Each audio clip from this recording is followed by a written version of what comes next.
নকল করে পরীক্ষায় পাস করার দিন শেষ। ইয়েস, ঠিকই শুনেছ, নকল করে পরীক্ষায় পাস করার দিন শেষ। আর পারবে না হল কালেকশন করতে, আর পারবে না তুমি ফাঁকি মারতে। এমনই অভিনব চিন্তা নিয়ে প্রকাশিত হলো উচ্চ মাধ্যমিক শিক্ষা সংসদ বোর্ড কর্তৃক নতুন একাদশ শ্রেণীর সিলেবাস ও প্রশ্নপত্রের ধরন। যে পরীক্ষা পদ্ধতিটির নাম দেওয়া হয়েছে সেমিস্টার সিস্টেম। অর্থাৎ এবছর যারা মাধ্যমিক দিয়ে নতুন একাদশ শ্রেণীতে ভর্তি হবে বা ক্লাস 11-এ নিউ অ্যাডমিশন নেবে, তাদের জন্য কিন্তু আগের মতো আর পরীক্ষা পদ্ধতি, আগের মতো সিলেবাস আর কিচ্ছু থাকছে না। সিলেবাসের অনেকাংশে পরিবর্তন করা হয়েছে, সেখানে নতুন অনেক কিছু যুক্ত হয়েছে, অনেক কিছু আবার বাদও দেওয়া হয়েছে। তার সাথে প্রশ্নপত্রের ধরনও কিন্তু টোটালি চেঞ্জ হয়ে গেছে। সুতরাং এবছর যারা 2024 সালে একাদশ শ্রেণীতে ভর্তি হচ্ছ, তারা কিন্তু আর একটা পরীক্ষা দিতে পারবে না। তাদের জন্য সেমিস্টার সিস্টেমে তোমাদের দুবার দুটো পরীক্ষা দিতে হবে। সমস্ত তথ্য নিয়ে আজকের এই ভিডিওতে আলোচনা হবে। অবশ্যই ভিডিওটি লাইক করে তোমার প্রত্যেকটা বন্ধুবান্ধবীদের শেয়ার করে দিও। যারা চ্যানেলে নিউ রয়েছে অবশ্যই চ্যানেলটিকে সাবস্ক্রাইব করে পাশে বেল আইকনটি প্রেস করে দিও। তো চলো শুরু করছি আজকের এই মোস্ট ইন্টারেস্টিং, হাই ডিমান্ডিং, তোমাদের দিক থেকে প্রচুর রিকোয়েস্ট এসেছে, দাদা এডুকেশনে কি রয়েছে, আমি তো এডুকেশন সাবজেক্টটা নেব, এই এডুকেশন সাবজেক্টের সিলেবাস কি কঠিন হয়ে গেছে?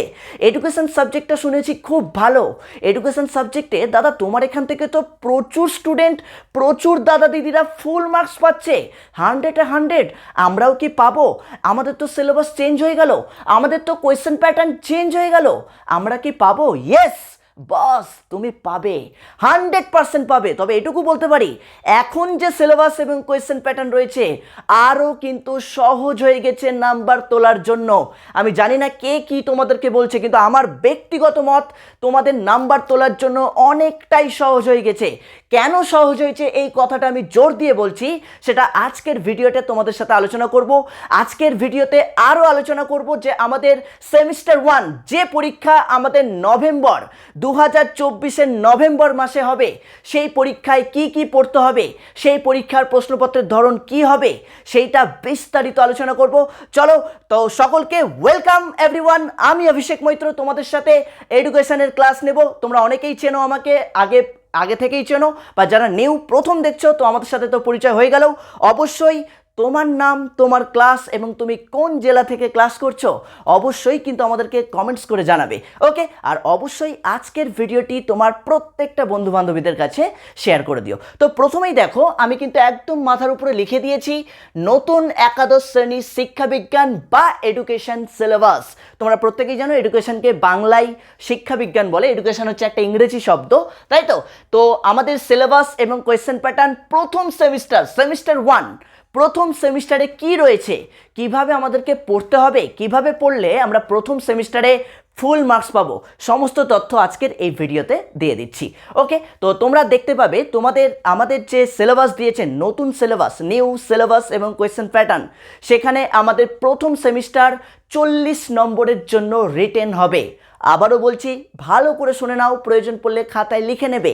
আমাদের প্রথম যে সেমিস্টার নভেম্বর মাসে হবে, সেই সেমিস্টারে আমাদের টোটাল 40 নম্বরের পরীক্ষা হবে। এবং খুব আনন্দের বিষয়, মজার বিষয়, এই 40 নম্বরের পরীক্ষা টোটালটাই এমসিকিউ বেসড হবে, মাল্টিপল চয়েস টাইপ কোয়েশ্চেন। মানে প্রশ্ন দেওয়া থাকবে, তার সাথে 4টে করে অপশন থাকবে, যেটা উত্তর সেটাতে তোমাকে রাইট দিতে হবে। জাস্ট এইটুকুটা, এইরকম 40টা প্রশ্নের উপর প্রত্যেকটা প্রশ্নের জন্য 1 নম্বর করে থাকবে। এরকম 40টা প্রশ্ন তোমার হবে, এই 40টা প্রশ্নের জন্য তোমার মার্কস থাকবে 40 নম্বর। তো প্রশ্ন হচ্ছে, এই 40টা প্রশ্ন কোন জায়গা থেকে থাকবে? এই 40টা প্রশ্নের জন্য আমাদেরকে কি কি পড়তে হবে? বই তো এখনো বেরোয়নি। আরে বই বেরোয়নি তো কি হয়েছে, পুরনো বই তো আছে, অলরেডি ক্লাস শুরু হয়ে গেছে, আমাদের অলরেডি প্রচুর স্টুডেন্টস যুক্ত হয়ে গেছে ক্লাসে, তারা কিন্তু রীতিমতো ক্লাস করছে। তো তোমাদেরকেও বলবো, যারা চাইছো প্রথম থেকে ক্লাস করতে, প্রথম থেকে সিলেবাসের প্রত্যেকটা অংশ ভালো করে বুঝে ক্লাস করবে। শুধু এমসিকিউ আছে মানে যে শুধু এমসিকিউ মুখস্থ করব, নো, এটাকে আমরা স্মার্ট ওয়ার্ক বলি না, এটাকে হার্ড ওয়ার্ক বলি। তো আমরা হার্ড ওয়ার্ককে কী করে স্মার্ট ওয়ার্কে কনভার্ট করব, সেই টেকনিক টেকনিক কিন্তু আমি তোমাদেরকে দেব, বা আমাদের এই ডিপার্টমেন্টে যতজন শিক্ষক রয়েছি, সাবজেক্ট স্পেশালিস্ট শিক্ষক যারা যারা রয়েছি, তোমাদেরকে সেই টেকনিকে কিন্তু ক্লাস করাবো। সেই টেকনিকে তোমাদেরকে বোঝাবো যে কিভাবে পড়তে হবে, কিভাবে পড়লে সিলেবাসের যে অংশ থেকেই যাই এমসিকিউ দিক না কেন তুমি সঠিক উত্তরটা করতে পারবে। সমস্ত কিছুই কিন্তু ক্লাসে আলোচনা করব। তো আমাদের এই যে 40 নম্বর, এই 40 নম্বর আমাদের দুটো গ্রুপ মিলিয়ে থাকবে, গ্রুপ এ এবং গ্রুপ বি। গ্রুপ এ আমাদের নাম আছে শিক্ষার ধারণা, ইন্ট্রোডাকশন টু এডুকেশন। এই গ্রুপ এ মানে যেখানে শিক্ষার ধারণা আমাদের গ্রুপ এটার নাম, যেখান থেকে আমাদের টোটাল থাকবে হচ্ছে 20 নম্বর, আর 20টা প্রশ্নই কিন্তু আমাদের এমসিকিউ থাকবে। এবং গ্রুপ বি যেটার নাম হচ্ছে শিক্ষার দার্শনিক ও সমাজতাত্ত্বিক ভিত্তি, এই পার্টটা থেকেও কিন্তু আমাদের 20টা এমসিকিউ থাকবে, টোটাল 20 নম্বর। তাহলে গ্রুপ এ থেকে 20 নম্বর, গ্রুপ বি থেকে 20 নম্বর, টোটাল 40 নম্বর। এবার প্রশ্ন, গ্রুপ এতে কি কি রয়েছে, তাই তো? গ্রুপ এতে তোমাদের দুটো ইউনিট রয়েছে, ইউনিট 1 এবং ইউনিট 2। ইউনিট 1-এ 3টে সাব ইউনিট রয়েছে, 1 2 3, এরকম 3টে সাব ইউনিট রয়েছে। কোন ইউনিটে কি রয়েছে, আমাদেরকে কি কি পড়তে হবে, আমি সমস্ত কিছুই তোমাদের সাথে আলোচনা করছি। একই রকমভাবে ইউনিট 2, ইউনিট 2তেও 3টে সাব ইউনিট রয়েছে। গ্রুপ এর ইউনিট 1-এ 3টে সাব ইউনিট, ইউনিট 2-তে 3টে সাব ইউনিট। এই টোটাল দুটো ইউনিট মানে টোটাল 6টা সাব ইউনিট। ইউনিট 1-এর আন্ডারে 3টে সাব ইউনিট, আবার ইউনিট 2-এর আন্ডারে 3টে সাব ইউনিট, টোটাল 6টা সাব ইউনিট। সাব ইউনিট বলছে সাব পয়েন্ট যেমন বলি ওরকম সাব ইউনিট, মানে আমাদের দুটো ইউনিট মিলে কিন্তু আমাদের থাকছে 20 নম্বর। তার মানে বুঝতেই পারছো, দুটো ইউনিট মিলে 20 নম্বর মানে কি, একটা ইউনিট থেকে ইউনিট 1 থেকে থাকবে 10 নম্বর, ইউনিট 2 থেকে থাকবে 10 নম্বর। টোটাল গ্রুপ এ এই দুটো ইউনিট মিলিয়ে আমাদের থাকছে 20 নম্বর, আর 20টা প্রশ্নই কিন্তু এমসিকিউ। ইউনিট 1 থেকে 10টা এমসিকিউ, ইউনিট 2 থেকে 10টা এমসিকিউ। একই রকমভাবে তোমাদের গ্রুপ বি, গ্রুপ বিতেও কিন্তু দুটো ইউনিট, দেখো ইউনিট 1 এবং ইউনিট 2। গ্রুপ বি এর ইউনিট 1 থেকেও তোমাদের 3টে সাব ইউনিট পড়তে হবে, এই 3টে সাব ইউনিট মিলে থাকবে 10 নম্বর। একই রকমভাবে গ্রুপ বি এর ইউনিট 2 থেকে 3টে সাব ইউনিট পড়তে হবে, এই 3টে সাব ইউনিট মিলে থাকবে 10 নম্বর। তাহলে ইউনিট 1 থেকে 10, ইউনিট 2 থেকে 10, তাহলে টোটাল দুটো ইউনিট মিলে কত, 20 নম্বর। তার মানে গ্রুপ বি যেটা শিক্ষার দার্শনিক ও সমাজতাত্ত্বিক ভিত্তি, এই দুটো ইউনিট মিলে আমাদের টোটাল থাকছে 20 নম্বর। তার মানে 20 টোটাল 20 টোটাল 40 নম্বর। কিন্তু আমাদের তো এইটুকুটা বুঝে গেলাম, এই 40 নম্বর আমাদের টোটালটাই সেমিস্টার 1-এ এমসিকিউ প্যাটার্ন হবে। কোনো এসএ কিউ, কোনো বড় প্রশ্ন, কোনো অতি সংক্ষিপ্ত প্রশ্ন কিচ্ছু আসবে না, কিচ্ছু আসবে না। বোর্ড একদম ডিক্লেয়ার করে দিয়েছে, রিটেন ডিক্লেয়ার করে দিয়েছে, অফিসিয়াল ডিক্লেয়ার করেছে। অলরেডি তোমরা প্রত্যেকেই সিলেবাস পেয়ে গেছো, কিন্তু অনেকেই সিলেবাসটা বুঝতে পারোনি, আমাকে প্রচুর রিকোয়েস্ট করেছো, তাই আমি তোমাদের কিন্তু ভিডিওটা বানিয়ে সুন্দর করে বুঝিয়ে দেওয়ার চেষ্টা করছি। বোঝাতে পেরেছি? তাহলে আমি কি বললাম, গ্রুপ এ দুটো ইউনিট, ইউনিট 1 এবং ইউনিট 2, এই দুটো ইউনিট মিলে থাকছে 20 নম্বর, প্রত্যেকটা ইউনিটের জন্য 10 নম্বর করে। একই রকমভাবে গ্রুপ বি, গ্রুপ বি থেকে আমাদের দুটো ইউনিট, দুটো ইউনিট মিলে আমাদের থাকছে 20 নম্বর, প্রত্যেকটা ইউনিটের জন্য 10 নম্বর করে। তার মানে 4টে ইউনিট, টোটাল 4টে ইউনিট মিলে 40 নম্বর, এক একটা ইউনিট থেকে আমাদের 10 নম্বর করে থাকবে। এবার প্রশ্ন, ইউনিট 1-এ যে আপনি বললেন 3টে সাব ইউনিট রয়েছে, কি কি রয়েছে, আমাদেরকে কি কি পড়তে হবে, এইটা আমি তোমাদেরকে সুন্দর করে বাংলায় বলে দিচ্ছি। এত কিছু তো বোর্ডের মধ্যে লেখা সম্ভব না, সেটা তোমরা খাতায় লিখে নিতে পারো। তবে এইটা বলার আগে তোমাদেরকে আরেকটু বলি, যেহেতু আমি বললাম তোমাদের কিন্তু এই 2কে পরীক্ষা দেওয়ার দিন শেষ, তোমাদের কিন্তু প্রজেক্ট পদ্ধতি উঠিয়ে দেওয়া হয়েছে। এডুকেশনে কিন্তু আর প্রজেক্ট বলে কিছু থাকছে না, যেটা তোমরা দেখে এসছো বা জেনে এসেছো যে 20 নম্বরের একটা প্রজেক্ট থাকে, 20 নম্বরের আর কিন্তু তোমাদের কোনো প্রজেক্ট থাকছে না। তোমাদের এই যে টোটাল দুটো আর দুটো 4টে সেমিস্টার, মানে 11-এ দুটো সেমিস্টার, সেমিস্টার 1, সেমিস্টার 2, এবং 12-এ দুটো সেমিস্টার, সেমিস্টার 3 এবং সেমিস্টার 4, এই 4টে সেমিস্টার মিলিয়ে প্রত্যেকটা সেমিস্টারে 10 নম্বর করে তোমার কিন্তু ইন্টারনাল থাকবে। এই ইন্টারনাল মিলে তোমার যে নাম্বারটা, সেটাই কিন্তু অ্যাকচুয়ালি প্রজেক্ট আকারে ওরা ধরে নেবে। এই যে যেমন ধরো আমরা দেখতেই পাচ্ছি আমাদের কিন্তু ইন্টারনাল আছে 10 নম্বর, ইন্টারনাল আছে 10 নম্বর। এই যে 10 নম্বর ইন্টারনাল, এখানে কি ডেমোস্ট্রেশন, তোমাকে 5 নম্বরের জন্য ডেমো রয়েছে। যেমন কোনো একটা টপিক তোমাকে বলে দেবে, আমি যেমন এখানে এসে তোমাকে বোঝাচ্ছি, ঠিক তেমনই তোমাকেও কিন্তু টিচারের সামনে এসে বোঝাতে হবে। ডেমো ক্লাস যাকে বলি, ডেমনস্ট্রেশন বলি আমরা। তাহলে তোমাকেও এসে কিন্তু ডেমো দিতে হবে, যার জন্য তোমার মার্কস থাকবে 5 নম্বর। এবং আরেকটা কাজ কি রয়েছে, তোমাদেরকে ডিবেট করাবে। কোনো একটা টপিক দিয়ে দিবে, টপিকের পক্ষে এবং বিপক্ষে ডিবেট করাবে। যেমন হয়তো তোমাকে বলতে পারে যে বর্তমান শিক্ষা ব্যবস্থায় শিক্ষায় ব্যক্তিতান্ত্রিক ভূমিকা সর্বোচ্চ গুরুত্বপূর্ণ না শিক্ষার সমাজতান্ত্রিক ভূমিকা সর্বোচ্চ গুরুত্বপূর্ণ, এটা তুমি পক্ষে বিপক্ষে আলোচনা করো। এরকম ডিবেট করাতে পারে অথবা গ্রুপ ডিসকাশন করাতে পারে, দুটোর মধ্যে যে কোনো একটা করাবে, তার থাকবে 5 নম্বর। তাহলে 5 আর 5-এ কিন্তু তোমাদের ইন্টারনাল 10 নম্বর। এই যে 10 নম্বর ইন্টারনাল পরীক্ষা, এই 10 নম্বরটাই কিন্তু তোমার একদম ক্লাস 12-এর যে প্রজেক্ট পেপার সেখানে কিন্তু আবার যুক্ত হয়ে যাবে। সুতরাং তোমাদের কিন্তু এই যে দেখে দেখে প্রজেক্ট লিখে দেওয়ার দিনটা কিন্তু শেষ। আর কিন্তু তোমরা দেখে দেখে প্রজেক্ট লিখতে পারবে না। শুধুই কি এডুকেশন, প্রত্যেকটা সাবজেক্টেই কিন্তু কম বেশি তাই করে দেওয়া হয়েছে। সুতরাং আমাদেরকে কিন্তু একদম প্রথম থেকে সিরিয়াসলি পড়াশোনা করতে হবে, প্রথম থেকে সিরিয়াসলি পড়াশোনা করে শিখতে হবে। এবার লড়াইটা কিন্তু যে 2কে পাস করছে আর যে ভালো রেজাল্ট করছে তাদের সাথে নয়, এবার লড়াইটা হচ্ছে মেধার সাথে মেধা।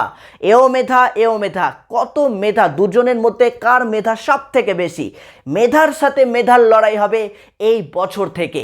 মানে প্রথম থেকেই কিন্তু প্রত্যেককে ভালো করে গুরুত্ব সহকারে সিলেবাসকে বুঝে পড়াশোনা করতে হবে।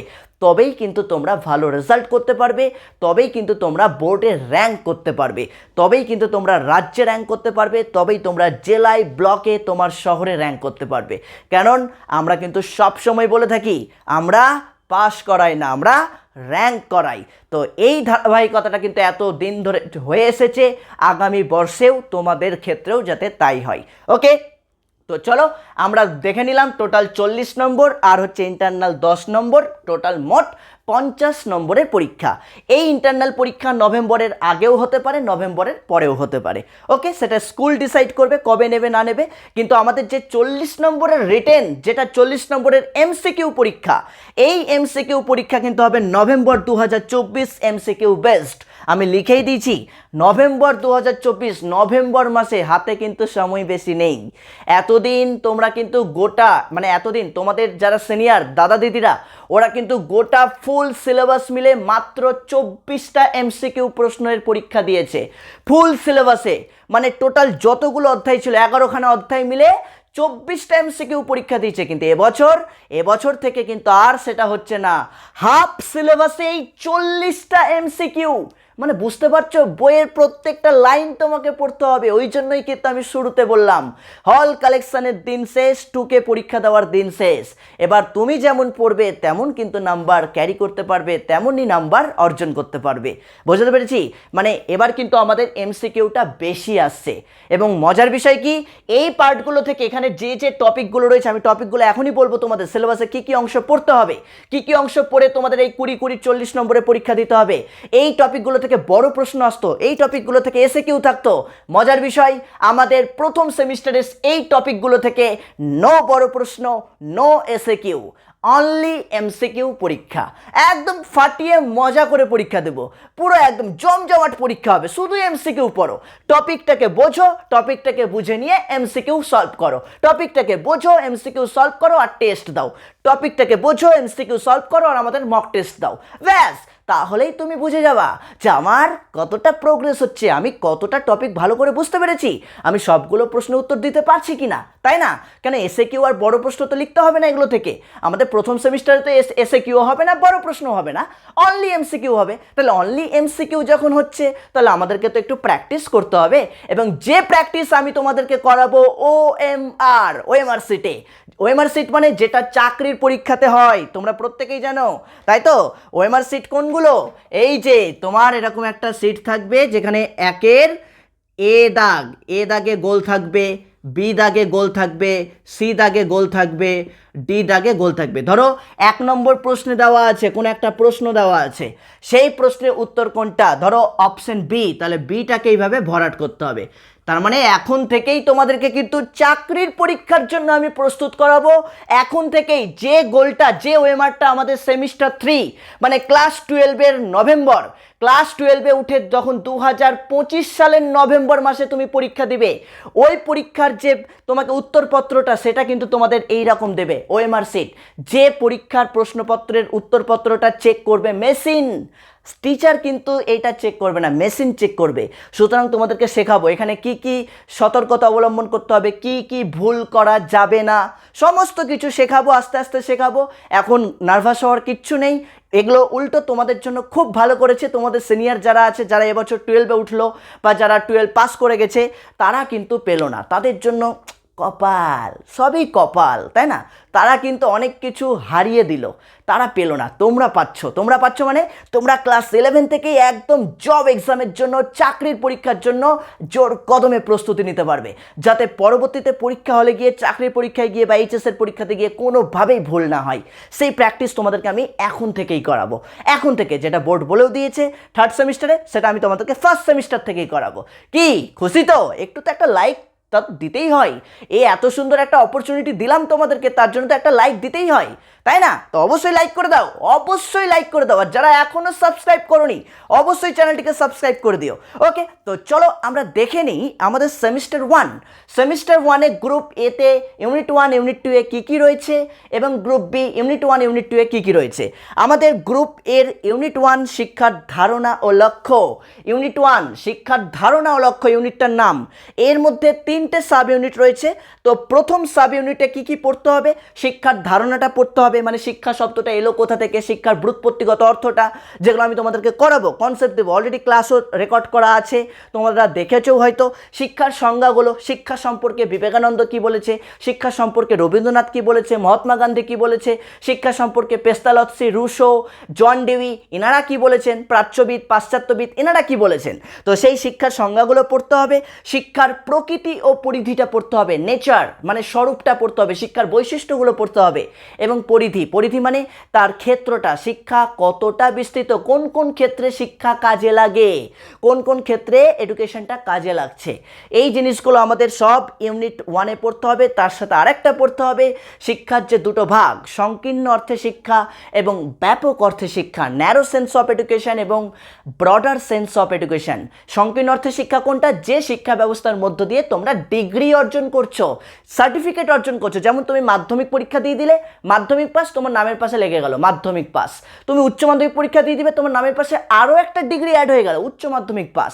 যে শিক্ষা ব্যবস্থাটা একটা নির্দিষ্ট সময় পর্যন্ত তুমি অর্জন করো, যেটাকে আমরা প্রথাগত শিক্ষা ব্যবস্থা বলি, যে শিক্ষা ব্যবস্থার মধ্য দিয়ে, বইপত্রের মধ্য দিয়ে যে শিক্ষাটা অর্জন করছো, বইপত্র থেকে যে শিক্ষা অর্জন করছো, ওইটাই হচ্ছে তোমার সংকীর্ণ অর্থে শিক্ষা বা ন্যারো সেন্স অফ এডুকেশন। তো এই পার্টটা পড়তে হবে। দেখো ছোটো ছোটো কনসেপ্ট দিয়ে দিচ্ছি সিলেবাসের সাথে সাথেই, এবং এর সাথে পড়তে হচ্ছে ব্যাপক অর্থে শিক্ষা। বললাম তার ব্যাপক অর্থে শিক্ষা করতে ব্রডার সেন্স অফ এডুকেশন। সমস্ত শিক্ষাই কি তুমি বইপত্র থেকে পাও?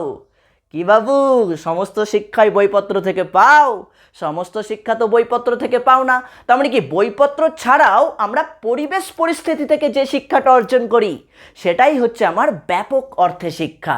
যেমন তুমি সিনেমা হলে গিয়ে সিনেমা দেখছো, শাহরুখ খান আর কাজলের সিনেমা দেখছো, শাহরুখ খান প্রপোজ করছে, লা লা লা লা লা, ও এই যে তুমি দেখে নিলে শাহরুখ খান কিভাবে প্রপোজ করছে, এটা কি বইয়ে লেখা ছিল? এটা তো বইয়ে লেখা ছিল না। এটা পড়ে কি তুমি কোনো সার্টিফিকেট বা ডিগ্রি পাবে? সেটা তো পাবে না। তার মানে কিন্তু তুমি শিখছো, তাহলে এই শিক্ষাটা হচ্ছে তোমার ব্যাপক অর্থে শিক্ষা বা ব্রডার সেন্স অফ এডুকেশন। শুধুই কি তাই, তুমি বাজারে যাচ্ছ, বাজারে গিয়ে দেখছো একটা মাছওয়ালা কি করে মাছ কাটছে, তাহলে মাছ কাটাটা শিখলে, এটা তো বইয়ে লেখা ছিল না, তাহলে এটা তো তুমি শিখলে। এটা হচ্ছে তোমার ব্যাপক অর্থে শিক্ষা বা ব্রডার সেন্স অফ এডুকেশন, যেটাকে আমরা আরেক ভাষায় বলি জীবনব্যাপী শিক্ষা।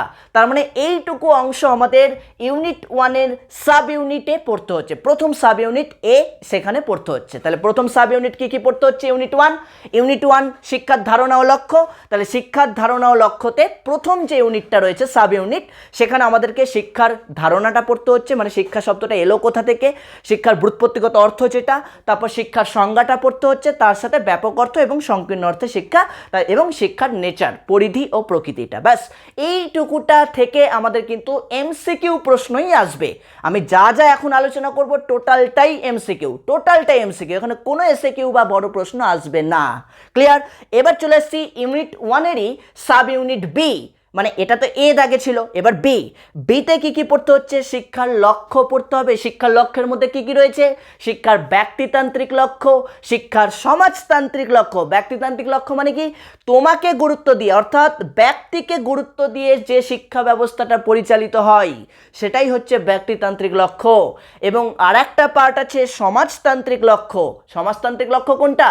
সমাজকে গুরুত্ব দিয়ে যে শিক্ষা ব্যবস্থাটা পরিচালিত হয় সেইটা হয়ে গেল আমার সমাজতান্ত্রিক লক্ষ্য। তার মানে ব্যক্তিতান্ত্রিক লক্ষ্য পড়তে হবে, সমাজতান্ত্রিক লক্ষ্য পড়তে হবে। ক্লিয়ার? তার সাথে আমাদের কিন্তু রয়েছে শিক্ষার বিশেষ লক্ষ্যে, তার মধ্যে সাংবিধানিক মূল্যবোধ যেমন গণতন্ত্র আর ধর্মনিরপেক্ষ, এইটুকু পার্ট কিন্তু আমাদের নতুন অ্যাড হয়েছে। গণতন্ত্র এবং ধর্মনিরপেক্ষ, সেকুলারিজম, ধর্মনিরপেক্ষ, তাই তো? তাহলে এই দুটো পার্ট কিন্তু আমাদের ছোট্ট করে পড়তে হবে, কেন এই দুটো পার্ট থেকে আমাদের নতুন অ্যাড হয়েছে। তো কী হয়েছে? শুধু এমসিকিউ থাকবে, তাহলে আমাদের বড় প্রশ্ন পড়ার দরকার নেই। এমসিকিউ, জাস্ট এমসিকিউ এর জন্য আমরা রেডি করব। এখানে বলে দিয়েছে জাস্ট কনসেপ্ট নিতে হবে এগুলোর, ওকে। এবং বলে দিচ্ছি লাস্ট সাব ইউনিট, মানে বললাম যে এক একটা ইউনিটে 3টে করে সাব ইউনিট রয়েছে, তাহলে 2টো সাব ইউনিট বলে দিলাম। এবং আরেকটা সাব ইউনিট রয়েছে শিক্ষার তাৎপর্যপূর্ণ উপাদান সমূহ।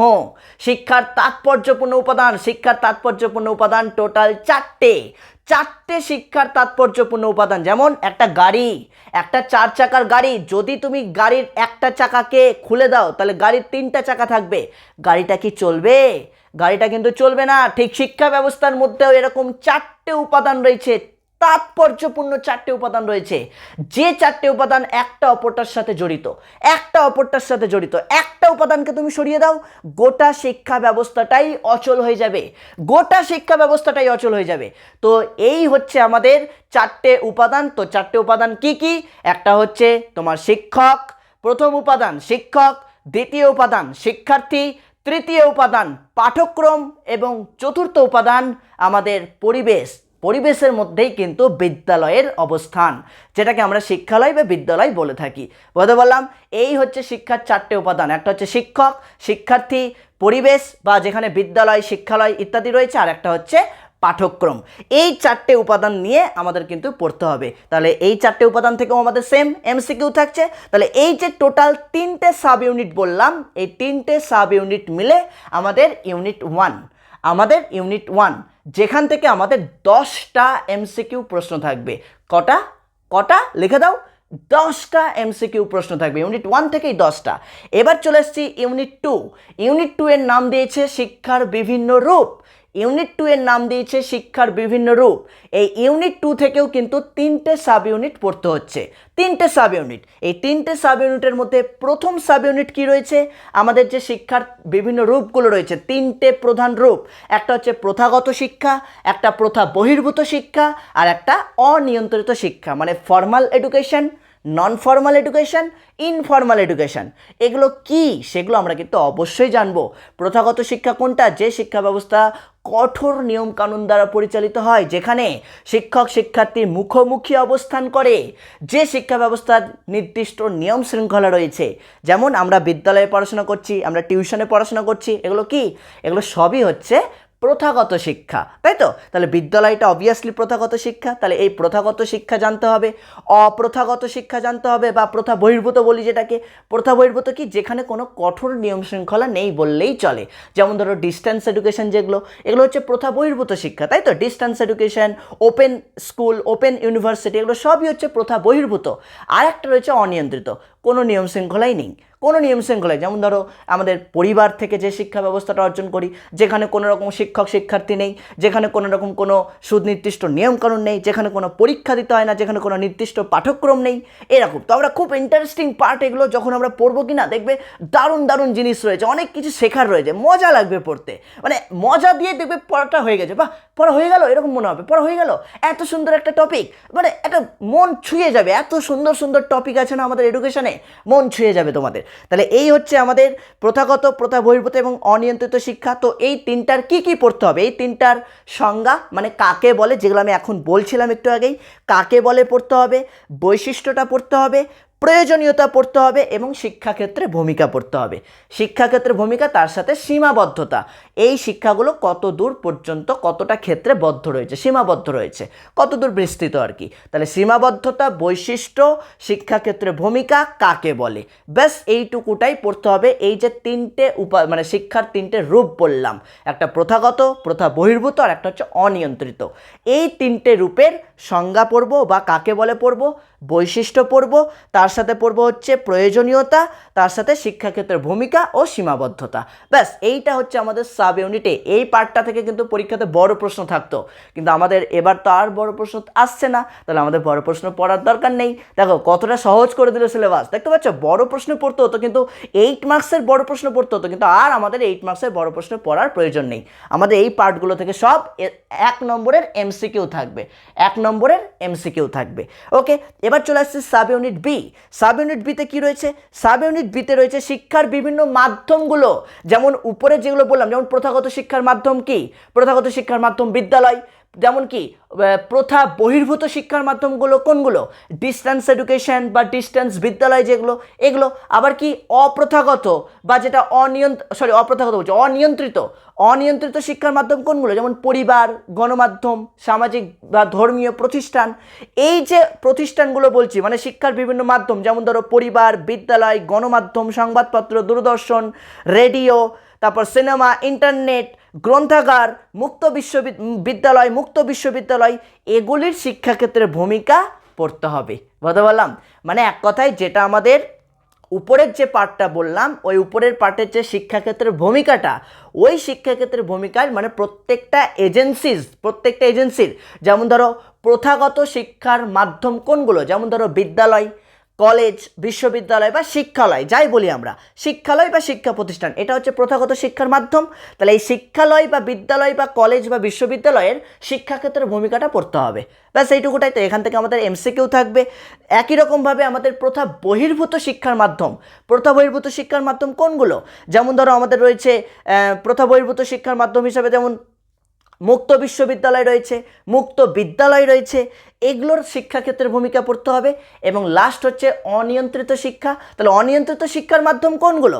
যেমন ধরো আমাদের রয়েছে গণমাধ্যম, সংবাদপত্র, রেডিও, টিভি মানে কি দূরদর্শন, তারপর ধরো রয়েছে ইন্টারনেট, সিনেমা, এই যে ধর্মীয় প্রতিষ্ঠান, এগুলোর হয়তো শিক্ষাক্ষেত্রের ভূমিকা পড়তে হবে। ব্যাস এইটুকুটা পড়লেই আমাদের কিন্তু sub unit B complete. Sub unit B complete. এইবার চলে আসছি আমাদের সি সাব ইউনিট। সি মানে 3 নম্বর ইউনিট, যেটা লাস্ট সাব ইউনিট। সেখানে শিক্ষামূলক নির্দেশনার সংস্থা, যেমন এনসিইআরটি, এসসিইআরটি, এগুলো সব পুরো নাম জানতে হবে, আর কিচ্ছু জানার দরকার নেই। এগুলো ঠিকুচি কুষ্টি জানার দরকার নেই। বোর্ড কিন্তু একদম উল্লেখ করে দিচ্ছে, জাস্ট মেনশন অনলি মানে কি? জাস্ট নামগুলো জেনে রাখতে হবে। যেমন এনসিইআরটি, এর পুরো নাম কি? তোমাকে এমসিকিউ দিতে পারে। National Council of educational research and training, এটা অপশন এতে থাকলো।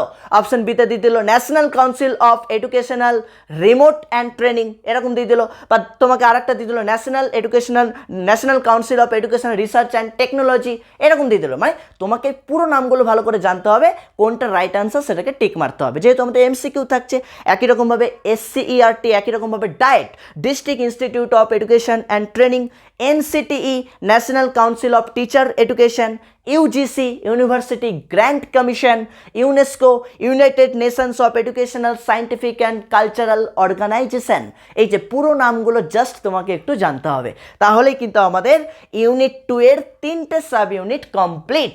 তার মানে ইউনিট 1 এর 3টে সাব ইউনিট বললাম, ইউনিট 2 এর 3টে সাব ইউনিট বললাম। এই দুটো ইউনিট মিলে আমাদের টোটাল থাকবে 20 নম্বর এমসিকিউ। একটা প্রশ্নের জন্য তোমার 1 নম্বর করে, তার মানে 20টা এমসিকিউ তোমাকে এই দুটো ইউনিট মিলে পড়তে হচ্ছে।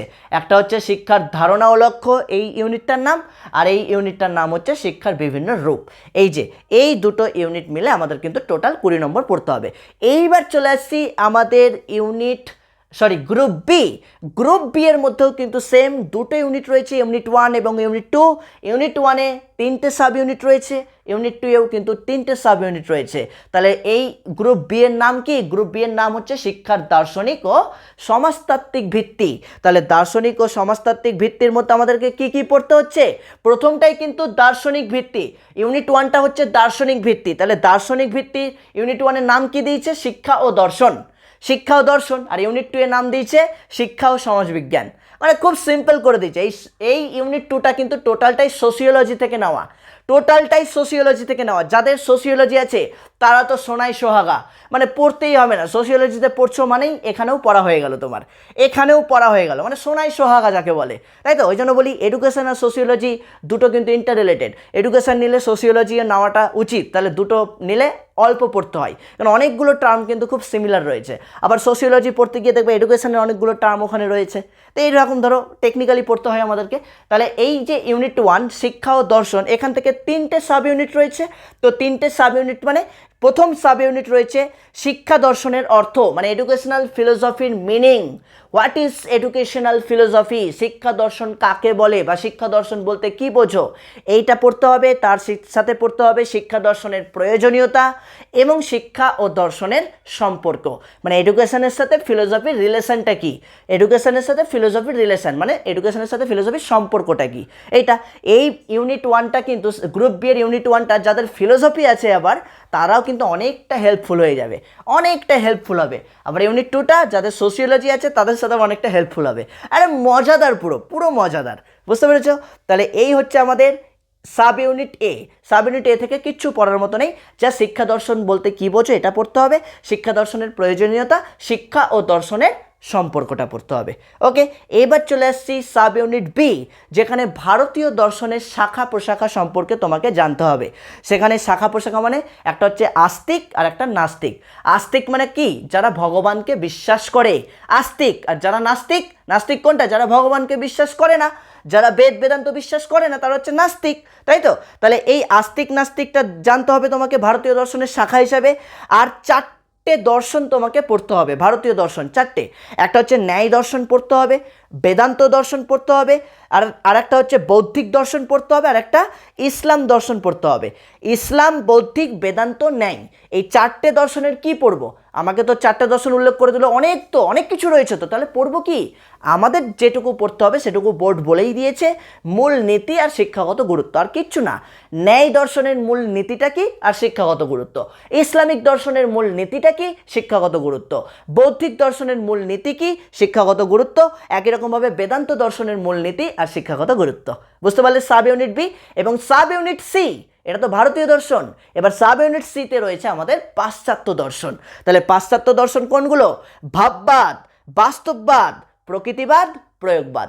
ভাববাদ, বাস্তববাদ, প্রকৃতিবাদ, প্রয়োগবাদ। এখান থেকে কি পড়তে হবে? সেম, মূলনীতি আর শিক্ষাগত গুরুত্ব, মূলনীতি আর শিক্ষাগত গুরুত্ব।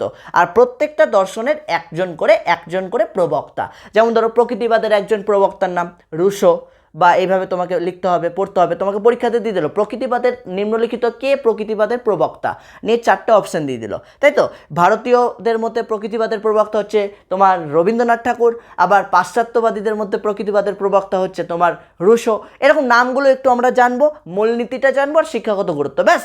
তাহলে কিন্তু আমাদের শিক্ষা ও দর্শন ইউনিট 1 যেটা, সেটা কিন্তু আমাদের কমপ্লিট। তাহলে এইটুকু পার্ট থেকে 3টে সাব ইউনিট থেকে আমাদের থাকবে টোটাল 10 নম্বর। এইবার চলে আসছি গ্রুপ বি এর ইউনিট 2, যেটা হচ্ছে সমাজতাত্ত্বিক ভিত্তি, যেখানে নাম দিয়েছে শিক্ষা ও সমাজ। ইউনিট 2 এর নাম কি? শিক্ষা ও সমাজ। এটা যদি শিক্ষা ও দর্শন হয় তাহলে এটা অবভিয়াসলি শিক্ষা ও সমাজ, কারণ আমাদের তো এই গ্রুপ বিটার নাম কি? দার্শনিক ও সমাজতাত্ত্বিক ভিত্তি, তাই তো? তাহলে একই রকমভাবে শিক্ষা ও সমাজ থেকে আমাদের কি পড়তে হবে? একদম সাব ইউনিট এ যেটা, সেখানে বলেছে শিক্ষাগত সমাজবিজ্ঞানের অর্থ, অর্থাৎ এডুকেশনাল সোশিওলজি। এডুকেশনাল সোশিওলজির মিনিংটা জানতে হবে, শিক্ষাগত সমাজবিজ্ঞানের অর্থ পড়তে হবে, শিক্ষাগত সমাজবিজ্ঞানের প্রয়োজনীয়তা পড়তে হবে, এবং শিক্ষা ও সমাজতত্ত্বের সম্পর্ক পড়তে হবে। একই প্যাটার্ন যেমনটা আমরা ফিলোসফির ক্ষেত্রে বললাম, বললাম তেমনটা একদম সোশিওলজির ক্ষেত্রেও সেম। শিক্ষা সমাজবিজ্ঞানের শিক্ষাগত সমাজবিজ্ঞান বা শিক্ষাগত সমাজতত্ত্বের অর্থ এবং এডুকেশনাল সোশিওলজি যেটা, তার প্রয়োজনীয়তা এবং সম্পর্ক, শিক্ষার সাথে সোশিওলজির, এডুকেশনের সাথে সোশিওলজির রিলেশনটা কী রয়েছে। ব্যাস এবার চলে আসবা বি দাগ। বি সাব ইউনিট বিতে রয়েছে সামাজিক প্রতিষ্ঠান ও সামাজিক প্রতিষ্ঠানগুলোর মধ্যে, যেমন সামাজিক প্রতিষ্ঠান এগুলো কী কী রয়েছে, যেমন ধরো লোকনীতি রয়েছে, লোকাচার রয়েছে, সামাজিক গ্রুপ রয়েছে, সামাজিক সমস্যাগুলো রয়েছে। দেখো লোকাচার লোকনীতিগুলো আমাদেরকে খুব ভালো করে পড়তে হবে। লোকাচার লোকনীতি থেকে যেমন সোশিওলজিতে প্রশ্ন আসে, ঠিক তেমনই কিন্তু আমাদের এডুকেশনেও প্রশ্ন আসে। বিষয়গুলো কি যখন আমরা ক্লাস নেব, ক্লাসে বোঝাবো, তখন কিন্তু আমরা এগুলো সব ডিটেলসে আলোচনা করবো, বুঝতে পেরেছি? তো তার সাথে আরেকটা পড়তে হবে সামাজিক গ্রুপ। যেমন গ্রুপের মধ্যে হচ্ছে primary group, secondary group. Primary গ্রুপের উদাহরণ হচ্ছে পরিবার, সেকেন্ডারি গ্রুপের উদাহরণ হচ্ছে ক্লাব। এইভাবে উদাহরণগুলো সমেত তোমাদেরকে জাস্ট একটু পড়তে হবে, জাস্ট কনসেপ্ট নিতে হবে। এগুলো ডিটেলসে কিচ্ছু পড়তে হবে না, কারণ আমাদের টোটালটাই কিন্তু এমসিকিউ বেসড এবং বোর্ড আমাদেরকে বলেই দিয়েছে just concept, just mentioned only বলে দিয়েছে, জাস্ট কনসেপ্ট নিতে হবে এগুলোর। ওকে, তার সাথে আমাদের আরেকটা পড়তে হবে সামাজিক সচলতা। এই সচলতা পার্টটা কিন্তু most important, very very important. এখান থেকে প্রশ্ন হবেই হবে। তো সামাজিক সচলতা কি, যখন আমি ক্লাস নেব, ক্লাস বোঝাবো, সুন্দর করে তোমাদেরকে বোঝাবো। দারুণ ইন্টারেস্টিং পার্ট, একদম বাস্তব উদাহরণ দিয়ে বোঝাবো তোমাদেরকে। দেখবে একদম মজা পেয়ে যাবে যখন ক্লাসগুলো করবে, কিনা মজা পেয়ে যাবে। তার সাথে আমাদের আরেকটা রয়েছে আমাদের সাব ইউনিট সিতে কি রয়েছে, সংস্কৃতি ও শিক্ষা, কালচার অ্যান্ড এডুকেশন। সেখানে কী কী পড়তে হবে, সামাজিক ও সাংস্কৃতিক পরিবর্তনটা পড়তে হবে, তার সাথে শিক্ষাক্ষেত্রের ভূমিকা, সামাজিক ও সাংস্কৃতিক পরিবর্তন এবং এগুলির শিক্ষাক্ষেত্রের ভূমিকা। ব্যাস এই হচ্ছে 3টে সাব ইউনিট ABC করে আমরা ইউনিট 2 সম্পর্কেও জেনে নিলাম। সোশিওলজি থেকে কী পড়তে হচ্ছে আর ফিলোসফি থেকে কী পড়তে হচ্ছে। তার এই দুটো পার্ট মিলে আমাদের টোটাল থাকবে 20 নম্বর। তার বোঝাতে পারলাম কি বললাম? তাহলে এই হচ্ছে আমাদের টোটাল সিলেবাস সেমিস্টার 1-এর জন্য। যে পরীক্ষাটা আমাদের বারবার করে বলছি, এই টোটাল সিলেবাস কিন্তু আমাদের পুরো ফাইনাল পর্যন্ত নয়, মার্চে যেটা দেবো সেটা পর্যন্ত নয়। এই সিলেবাসটা আমি যেটুকু বললাম সেটা হচ্ছে নভেম্বরের যে পরীক্ষাটা দেবো আমরা, সেই নভেম্বরের পরীক্ষার জন্য। এবং তার সাথে তোমাদেরকে বলে রাখি, এই যে পরীক্ষা সেখানে কিন্তু 30% মার্কস তোমাদের প্রত্যেককে পেতে হবে, 30% মার্কস তোমাদের প্রত্যেককেই পেতে হবে। এইটা নিয়ে কিন্তু এখন বোর্ডে কথাবার্তা চলছে যে 30% মার্কস না পেলে কি করা হবে। তো আশা করছি আমরা যারা প্রথম থেকে ক্লাস করব তারা 30% কেন, আরামসে 100% মার্কস তুলতে পারবো। 30% মানে কত, 40-এর 30% 12। আরে বাবা, আমরা 12 পাওয়ার জন্য পড়াশোনা করছি, আমরা 12 পাওয়ার জন্য এতক্ষণ ধরে ক্লাস করছি? একদমই না, 40-এর 40ই পাবো, এই গ্যারেন্টি আমি দিচ্ছি। শুধু প্রথম থেকে তোমাদেরকে যেভাবে ক্লাসগুলো করানো হবে, যেভাবে কনসেপ্ট দেওয়া হবে, যেভাবে এমসিকিউগুলোকে প্র্যাকটিস করানো হবে, যেভাবে টেক্সট বইকে পড়ানো, খুঁটিয়ে কিভাবে পড়তে হয়, টেক্সট বই থেকে কিভাবে প্রশ্ন তৈরি করতে হয়, কি করে টেক্সট বই থেকে প্রশ্নকে কনভার্ট করতে হয়, সব কিছু শেখাবো যাতে নিজে করতে পারো। আমরা তো দেবই, PDF দেবো, তার সাথেও নিজেও যাতে করতে পারো সেটাও শেখাবো। তাহলেই দেখবে তুমি 40-এর 40 নভেম্বর, একদম নভেম্বর আমাদের আচ্ছে দিন, একদম ফাটিয়ে পরীক্ষা হবে, জমজমাট পরীক্ষা হবে, কেউ কোনো রকম ভয় পাবে না।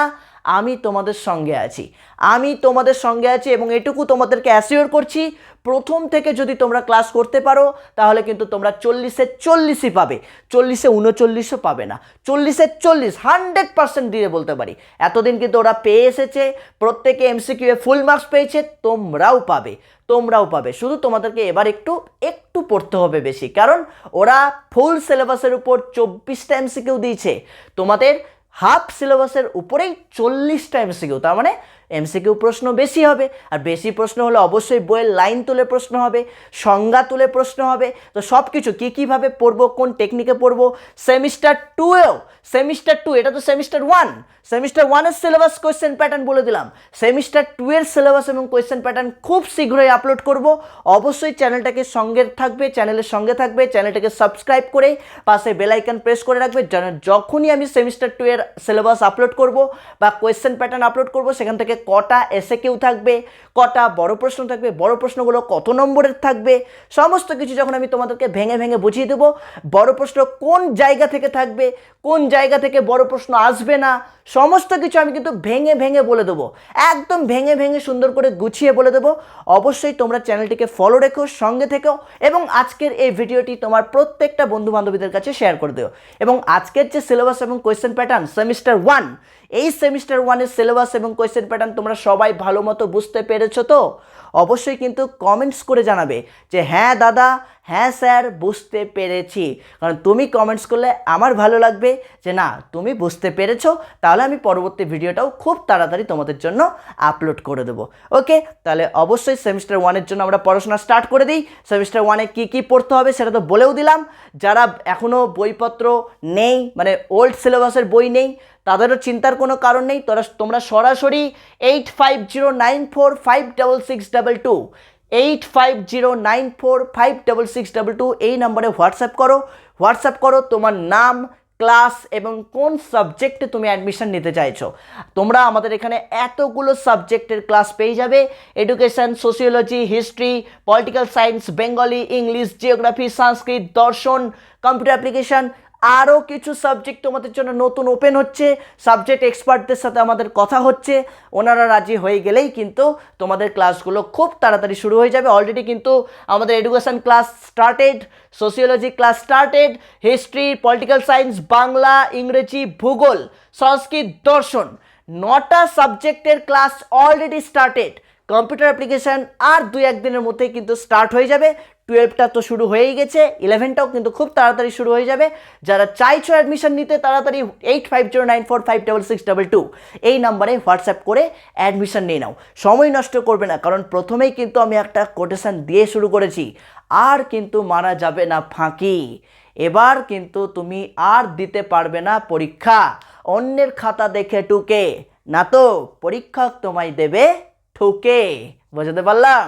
তুমি পারবে না দিতে আর পরীক্ষা অন্যের খাতা দেখে টুকে, না তো পরীক্ষক দেবে তোমায় ঠুকে। তোমার বাকি দিনগুলোও কাটবে না আর সুখে, কষ্ট করে কাটাতে হবে। তাহলে প্রথম থেকে যেন আমরা আনন্দ সহকারে পরীক্ষাগুলো দিতে পারি, ভালো রেজাল্ট করতে পারি, এই টার্গেট নিয়ে, এই কনফিডেন্স নিয়ে প্রথম থেকেই ক্লাসগুলো করো। ওকে, তাহলে কেমন লাগলো আজকের ক্লাস অবশ্যই কিন্তু কমেন্টস করে দেবে। এবং তোমরা কত স্টার দিবে আজকের ক্লাসে, 5 স্টারের মধ্যে কতগুলো স্টার দিতে চাইছো অবশ্যই সেটাও কিন্তু কমেন্টস করে জানাবে। তো চলো, সকলে ভালো থেকো, তোমাদের জন্য দেখা হচ্ছে আবার পরবর্তী ক্লাসে, এবং তোমাদের জন্য আরও নতুন নতুন সাবজেক্ট, নতুন নতুন ক্লাস খুব শীঘ্রই আসছে। চ্যানেলকে সঙ্গে রেখো, তোমার প্রত্যেকটা বন্ধু বান্ধবীদের কাছে শেয়ার করে দিও। ওকে, টাটা, লাভ ইউ অল, সকলকে গুড নাইট।